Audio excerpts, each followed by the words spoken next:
تعانق دمعة الفكر تناجي الله في صبر وترجو رحمة تسري فعاش القلب إخلاصا وصرت تحوم كالطير تحلق في ثقافات وتنهل من ربى الخير. First of all, I want to ask you a straightforward question. Yeah? So, first of all, let me tell you something before I ask you something. There's a maxim in the Quran, yeah, which says, لا يكلف الله نفسا إلا وسعها. So, a soul is not given more than what it can handle, yeah? Yeah. So if someone has a feeling of homosexuality, yeah, so I'm saying like if a Muslim, he feels like, oh, attracted or sexually attracted to the same gender, yeah? As Muslims, we say at that point it's not sinful. Yeah. Because based on that maxim, do you see how that works? Sorry, what was the maxim in English? So the thought of being gay is not sin. So basically, if you're like, if any human being like yourself or whatever, yeah, if you feel I get that. physically attracted, what's the maxim again? it's basically a soul is not, or a human being, a self is not given more than it can handle in terms of ability. So if you can't control yourself and it's just something that's within you, and you're feeling like, oh, you know, I'm attracted to the same gender, sometimes you can't necessarily like, you know, control that. You see what I mean? Yeah. So if that's the case, you're not sinful for feeling like that. Yeah. Because Islam doesn't hold you to account for how you feel. Do you see what I mean? Yeah. But let me be clear as well, because I don't want to sugarcoat everything and lie. I want to also be honest with you, Islam, when it comes to homosexuality, it forbids homosexuality in a sexual sense. So what I mean to say when I say that is that, say for example, a man wants to want to have sex with another man. Okay. So we would say that's morally not a right thing to do. It's not a good thing to do. Do you see what I'm saying? Now, if he feels good when he sees a man, all right? So it's morally, it's a wrong thing for a human being to do. It's to have sex with another man. Do you see what I mean? According to the Quran. According to Islam and Quran, Now, the reason why I would say, I think this is the argument now. Like in the West, they say, look, man, that's okay. You can have that belief. That's fine. But, and you probably agree with this, say we believe in the West here that so long as you're not harming anyone else, you can do whatever you want. Would you agree with that maxim? Yes, I guess so. Well, no. Yeah. As long as you're not harming. As you're not harming anyone else, you can do whatever you want. Well, you have to. John Stuart Mill, that. Huh? John Stuart Mill. Yeah, John Stuart Mill is an English philosopher, and he talks about the harm principle. On liberty, the harm principle. Yeah. You guys done politics or something? What did you do? PPE students. What did you do? Politics, philosophy, and economics. Where and what uni? Goldsmiths. We're going into second year. Are you in second year? Yeah. Trust me, guys, man. I've done it all before as well, man. I've done it all before, man. That's why you guys know what I'm talking about. John Stuart Mill, the harm principle. And he obviously furthered from what if you remember, his father was close friends with whom? Bentham, and he grew up. Jeremy Bentham was a utilitarianism, so he realized that utilitarianism had like the issue of the harm, like it can cause harm. So he put a cap on that, or he kind of refined the theory of utilitarianism with what he called the harm principle. If you remember, like from the studies, Do you know what? Let me ask you a question then, Test your knowledge. All right, go on. We'll test your knowledge. No, I'm not testing your knowledge. She wrote the essay on Joe.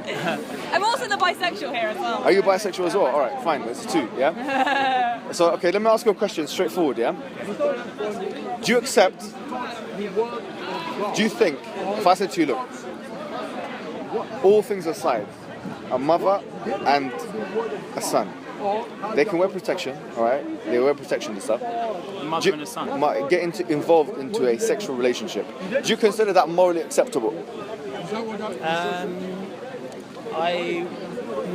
No, I wouldn't, because their mother is an older. I think age comes into it. I think the mother is a guardian of the son and is responsible. Go on. It's the power play between them, so it's like I wouldn't think it's okay for a teacher to have.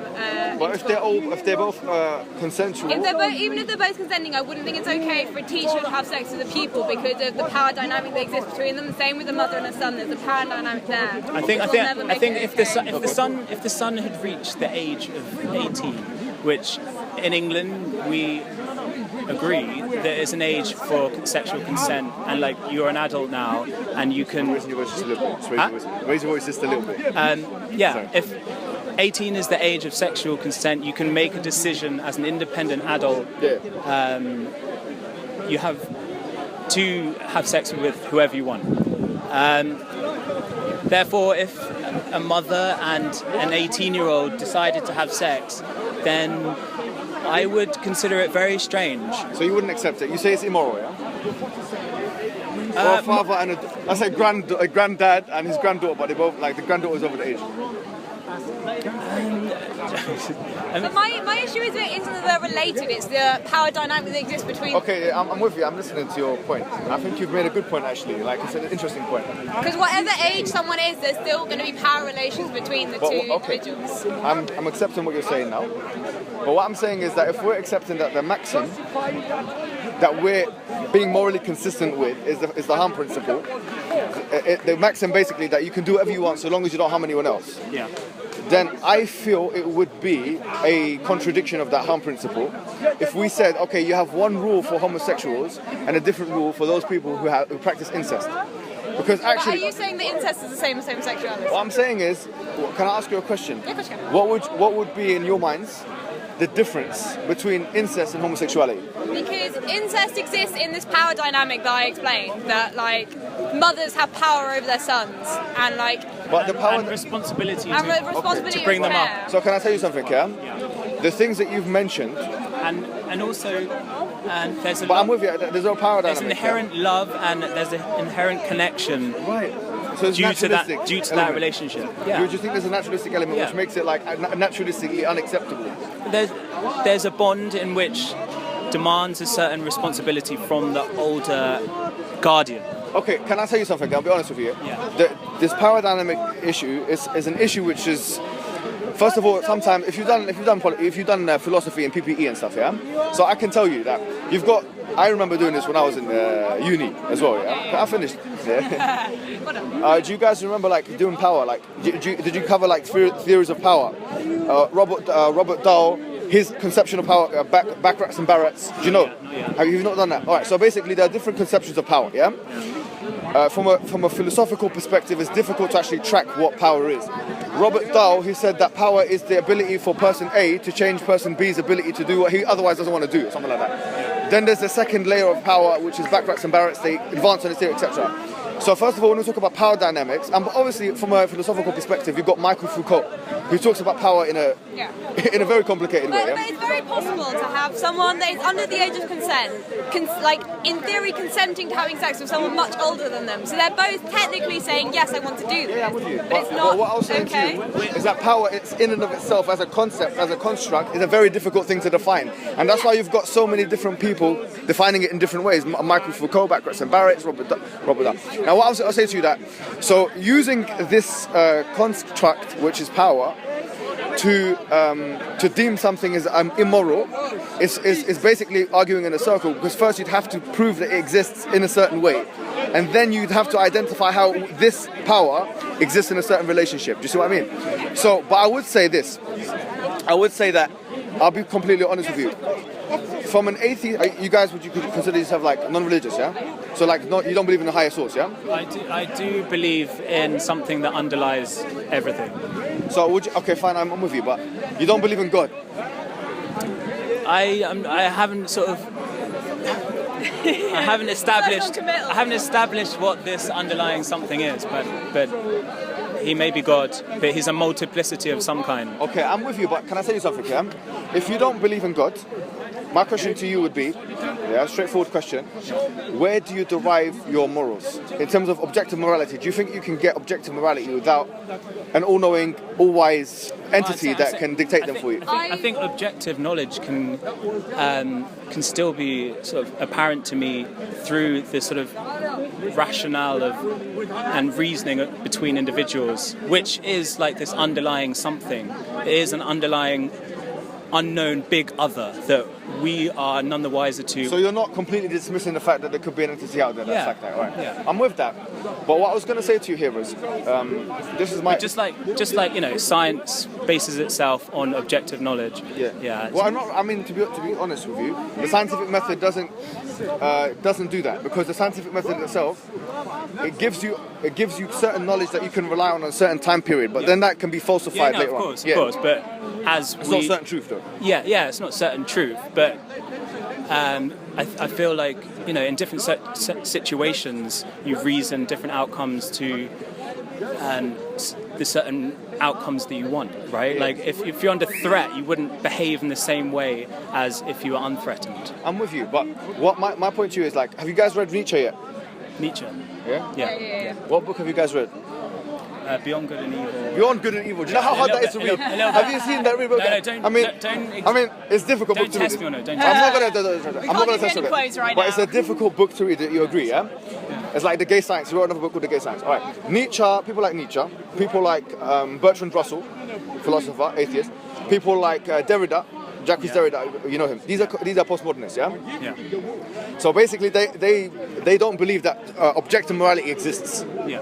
I would agree with that. You would agree with that, yeah? I would. So if I said to you, objectively, can you prove that homosexuality is a sin? You say no, you can't. Yeah, you can't prove it's objectively a sin from your perspective. Yeah. But can you prove it's a good thing to do? No. And the same thing with it. But I believe that I can prove it's a good thing to do, in the sense that I feel loved, I feel empowered, I feel like it gives me a sense of belonging, and I think that through expressing my homosexuality, I've been able to be a more authentic version of myself and give more to society. So I think I can prove, in a sense, that it's objective. Do you not think that, because objective morality has a very certain philosophical connotation? Yeah, I guess the struggle is that I don't really believe in that many things that are objective, and no matter what situation you're in, it is objective. But at the same time, I could give you anecdotal and just real life experiences that have proven to myself and many other people. So that's all subjective then, yeah? It's subjective. So that's fine. I'm not saying that you're subjective. It's only subjective because I don't believe in objective morality, and I don't believe there's a right way to live your life. I'm not saying to you that's wrong.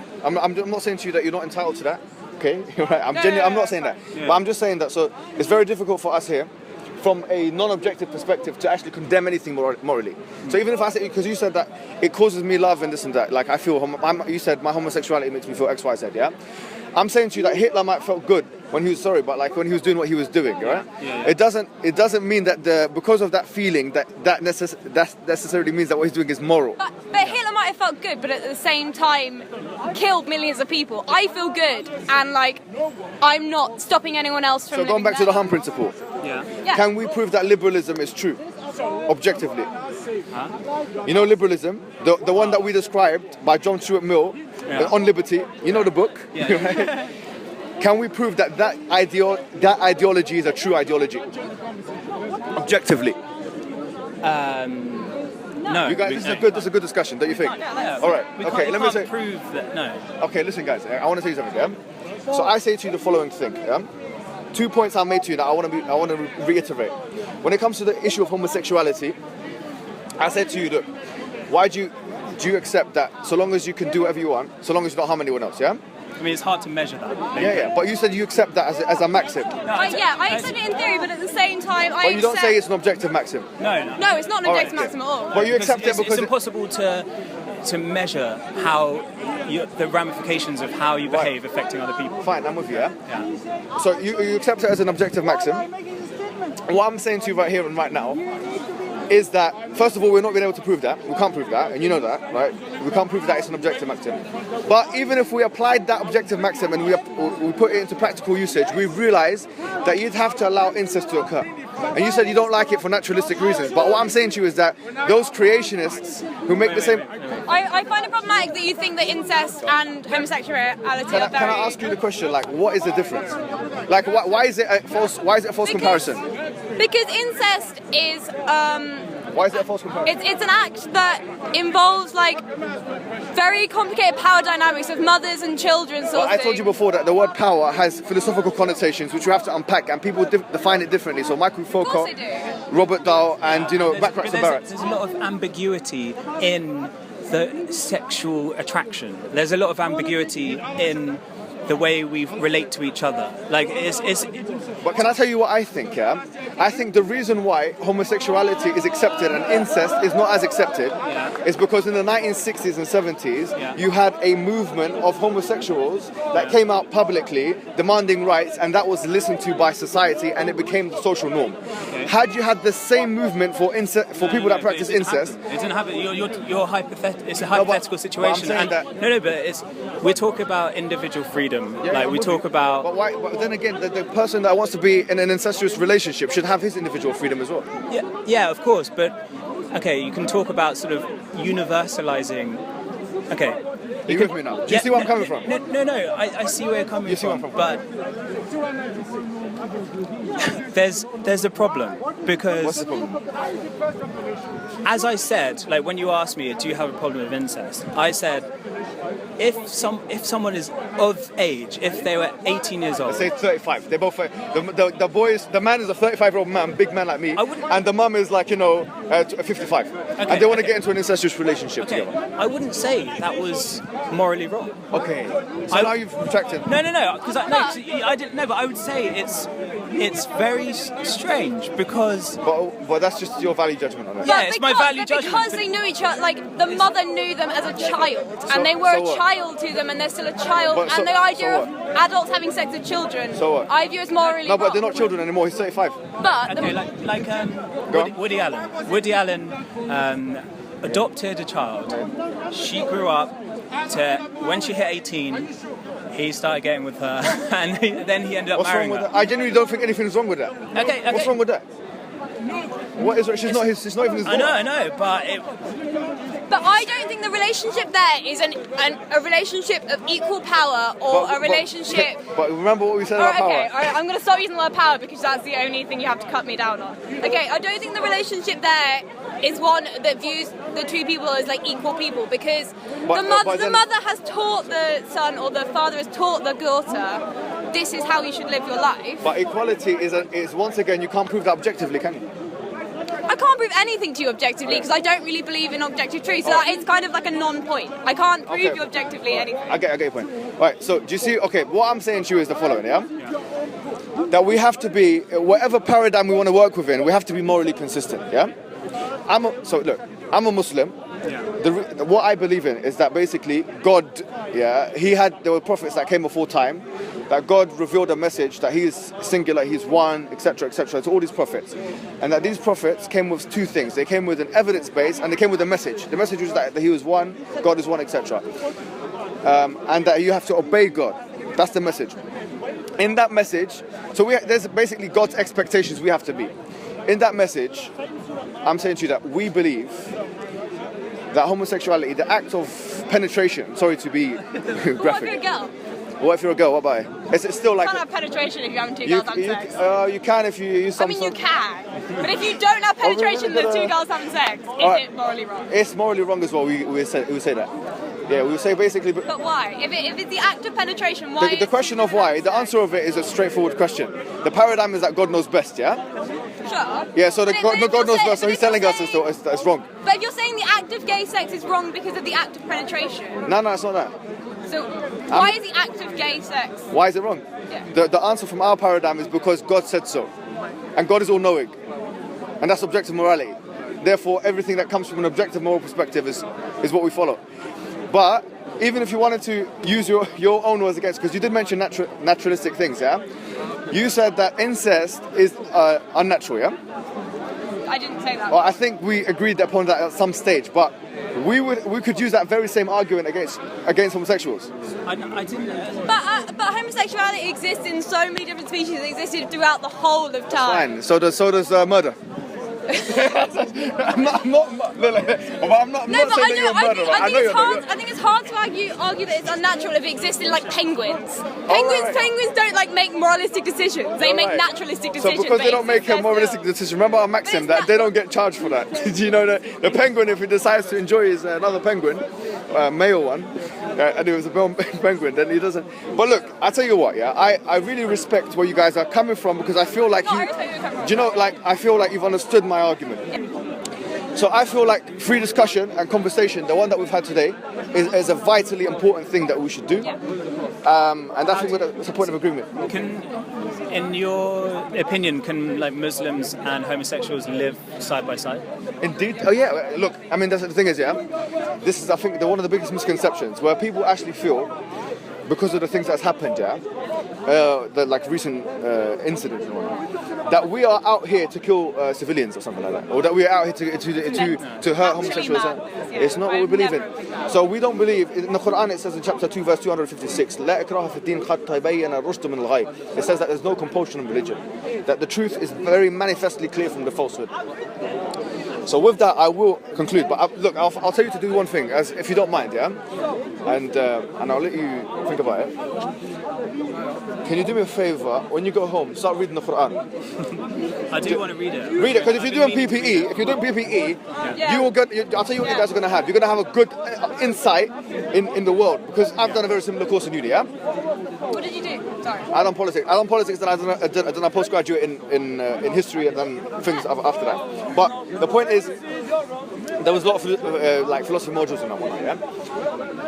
What you need, I think, what will make you an all-rounded person is not only to have idea of politics and philosophy, but also to have an understanding of at least the major world religions. Like, where are we coming from? So I know now where you're coming from, so you should know where I'm coming from. I'm not saying that I'm not going to treat you in a bad way. I don't like people that don't eat pork. I don't like eating pork, but I'm not going to go stand outside the Tesco's, Oh, this guy's got you know what I'm saying, what do you call it, a beer can. Let's rush him. Let's beat him up. We're not going to do that. It's not practically and reasonably. That's not how we interact. Our method is rationalism. We believe in like intellectualizing it and speaking and genuinely, not sugarcoating it. I'm not going to lie to you, but also I'm not going to treat you with any disrespect, because that's not the way of the prophets. That's not what Lot did when he met the people. He said to the people, basically abandon this act of homosexuality. Abandon it. You'll feel that your life is probably going to get better. I'll be honest with you. What if it doesn't? Trust me, I'll tell you what. What if it doesn't? I promise you, it will. But what if I felt worse being in the closet than out the closet?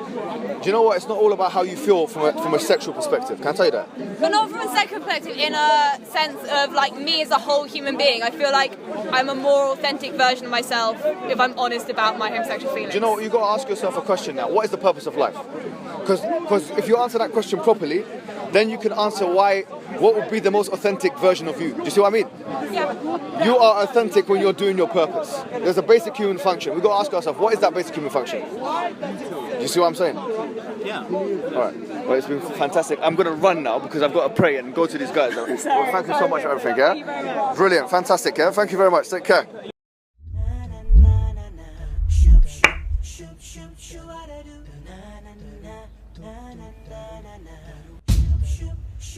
Shoot, what I do.